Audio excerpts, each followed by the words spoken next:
Well, I've got to say, this took me slightly by surprise. You don't expect, I don't expect, maybe I haven't seen very much, the North Sea coast here in East Anglia to be quite as fierce as it is down there. We're in Covehithe in Suffolk, and this has the unfortunate reputation of being the place in the UK with the fastest coastal erosion. This whole cliff line here is eroding at a rate of about 5 metres per year. And very sadly, the village, which is only a couple hundred metres up this pathway here, is very much at threat of destruction and consumption by the sea over the next few decades. Our destination is the beach just down at the bottom of these cliffs here. We're not going to take this route, very obviously. The path just drops away here. And instead we're going to take a more sort of meandering path down. But there's some very interesting things on this beach which I'm really excited to A, go and find, and B, go and photograph with the night sky above them. Now, we have been fighting all week with very unseasonably low temperatures and unseasonably high amounts of rain. The last 24 hours at home, it has been bucketing it down, but I've been watching the weather apps very closely, and over the course of the next hour or so, the cold front should blow through here and we should be left with crystal clear skies, so that hopefully I can photograph the Milky Way rising in the southeast in around about 1 or 2 o'clock in the morning. The moon will rise at about 2 AM, which will kind of put a dampener on things, but hopefully will illuminate some of these foregrounds. But I'm really excited to be spending the night down on the beach down there, next to that sea, which, I mean, you can feel even from up here the power of it. I'm sure you can hear the noise it's making too.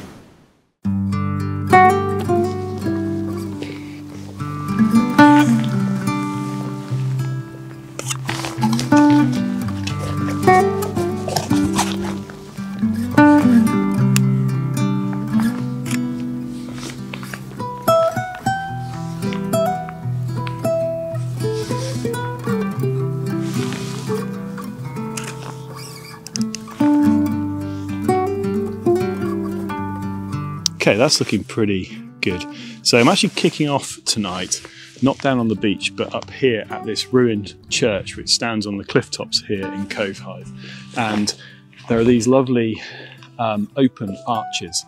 And I plan to get a Star Trails image with the Star Trails going through the arches, which I think will be pretty cool.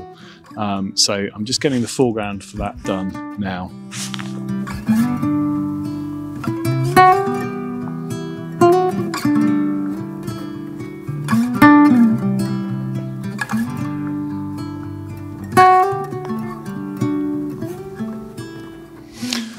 So I've just taken my foreground for the Star Trails shot. I've done 30-second exposure, ISO 2000 and f4, and I did a little bit of light painting on this wall of the church here as well. A little bit worried right now because, as you can probably see behind, we've got some cloud rolling in and it's looking very thick in the direction that it's come from, but hopefully all that will roll through in the next few minutes or so, and then we can get the sky exposure started for the Star Trails as well.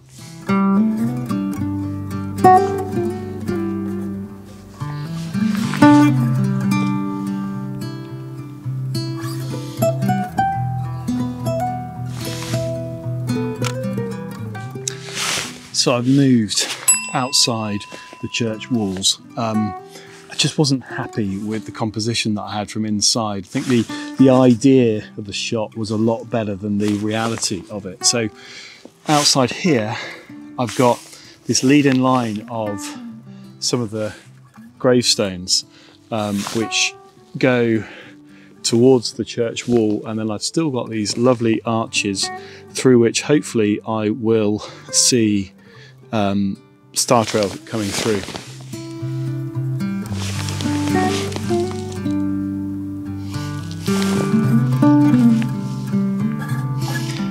Okay, I think that can work. So I think finally I've found a foreground that I'm sort of happy with these Star Trails. It's going to take a bit of work, but I've got the camera really low down. I've come outside of the walls of the church and I'm facing kind of northeast, I guess. And I'm in portrait orientation, really low to the ground. And I've got this yellow plant here in front of me. Not quite sure what it is because I can barely see it. But I've got the camera right over it. I'm going to focus stack that. I'm going to have to take a pretty rapid image of that at a fairly short shutter speed with it illuminated with that light, because there's a bit of breeze and it's moving around. And then that leads up to the main church ruins. Still got some nice arch work going on. I've also got the church tower in the frame, and with the portrait orientation, my star trails should be going nice and high. So hopefully I finally got something I'm happy with. It's been very frustrating trying to find that right composition. I know there's one here, it's just trying to find something that feels original and nice. So what I need to do now is bring that video light, sorry you can't see me, let's bring that video light over here and shine it down on this plant to illuminate it.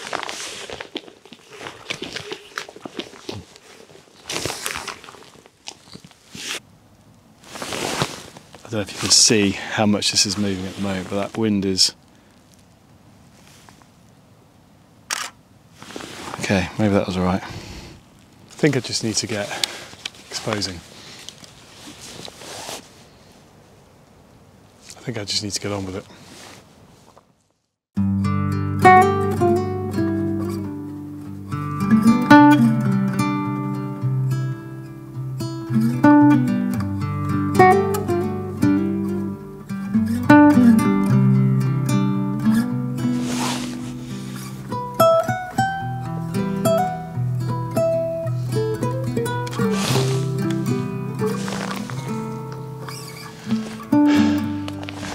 So I think finally, after a lot of faffing around, I've found the foreground I'm happy with, which is probably the simplest and most obvious one here, and one that for some reason just eluded me until now. I'm shooting northeast. I've got the tower, I've got the arches, nice and wide, 14mm. Just doing the foregrounds for the star trails right now, which I'm light painting. I'll do 2 light painted frames, one for sort of the left hand side where I've got the light way over there, and the other for the right hand side, which I'll take the light over here. For those foregrounds I'm doing 30-second exposures, ISO 6400, low level lighting, and I'm at f4, and I've got long exposure noise reduction on as well. That'll make a nice bright foreground, which I can then just tame back a bit in post-production. So let's get the second one done now.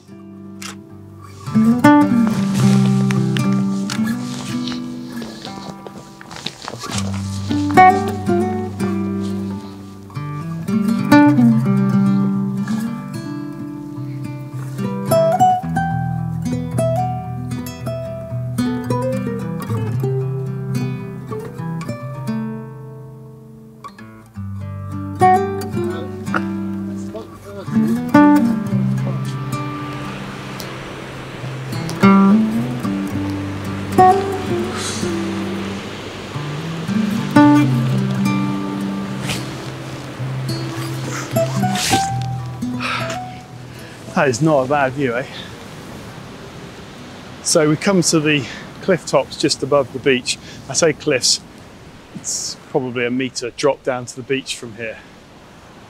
And this is where I'm going to get my sky shots from. We went for a walk earlier for a few hundred yards each way along the beach to try to find these amazing petrified trees that come out of the beach that used to be part of the cliff here and have fallen onto the beach at some point where the cliffs have been eroded.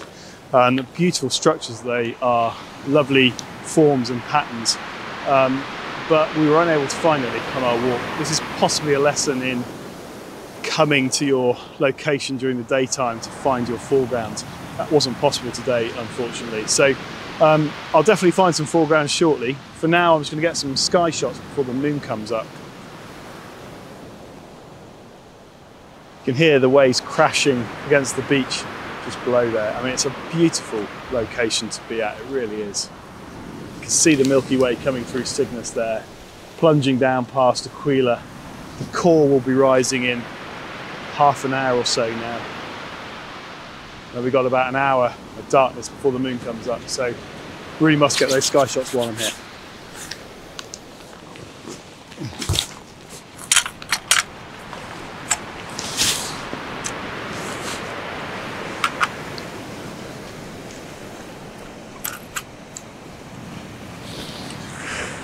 Okay, so just doing a test sky shot here. I'm at 120-second exposure, ISO 800, f2.8 track shot.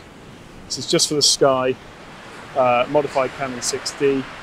Hopefully later on I'll do some H alpha shots on here as well. But for now, I'm just trying to get some nice low noise sky exposures, just naturally without the H alpha.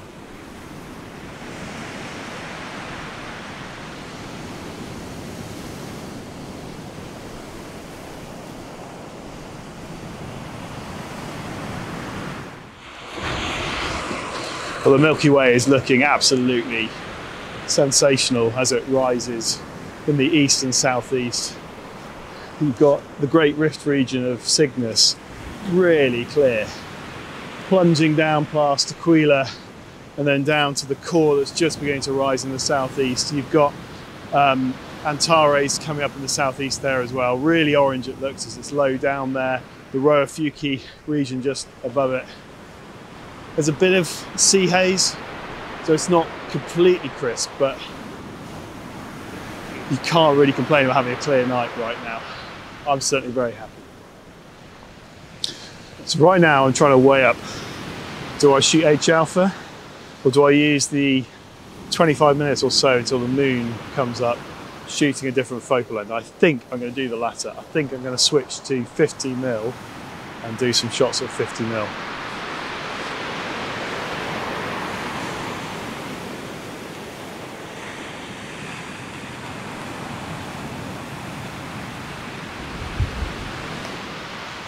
Okay, got the 50mm on now. I'm shooting at f2.8, 2-minute exposures. And what I'm trying to do is get some of the Rhoa Fuci region in there and then the core just to its left. Hopefully really nice punched in core as well.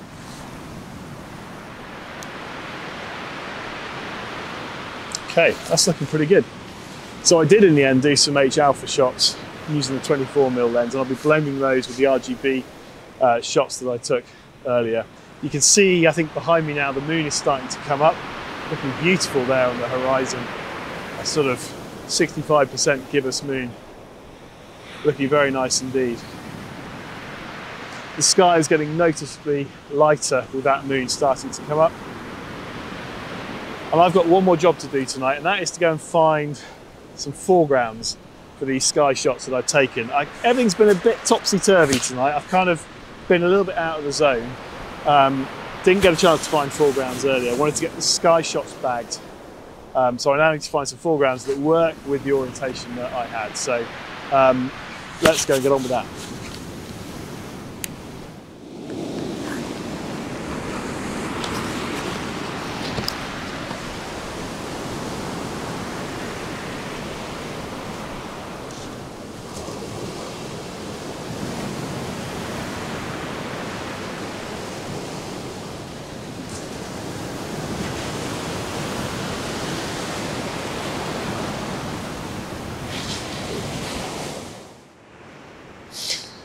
Okay, so we've got the first foreground here.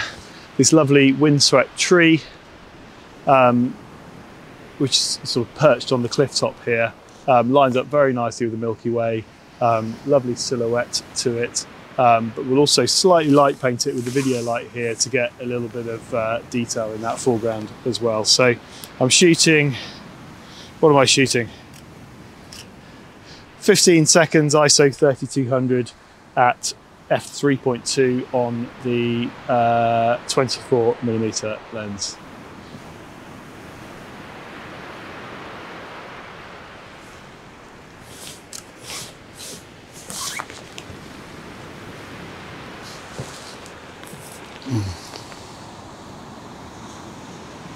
I think it's pretty nice.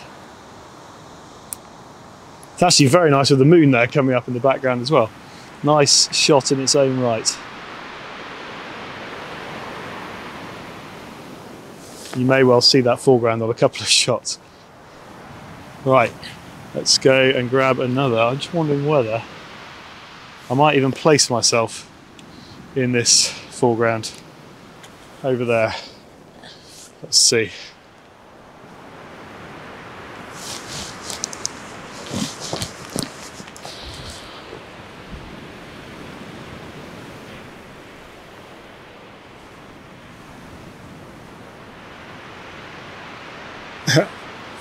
Actually quite like that in its own right as well, but we need to get going. Well, I've now grabbed some foregrounds and I'm going to call that a night. Well, this is a beautiful location. I have to say though, I have found this evening just quite frustrating. I never quite got into the groove, and that's all the more annoying because of a 5-hour round trip to get here. But sometimes these things happen. I struggled initially with the foregrounds for the Star Trail shots on this church. I then, well, we didn't find the very subjects we came here to find on the beach, those old petrified trees, which is a shame. Have to come back here during the day sometime and locate those and maybe drop a pin on What 3 Words or Google Maps or something. But I just didn't feel like I was on top of my shooting game tonight, and sometimes in this whole Nightscape game that just happens. Great shame, not a lot I can do about it, but do you know what?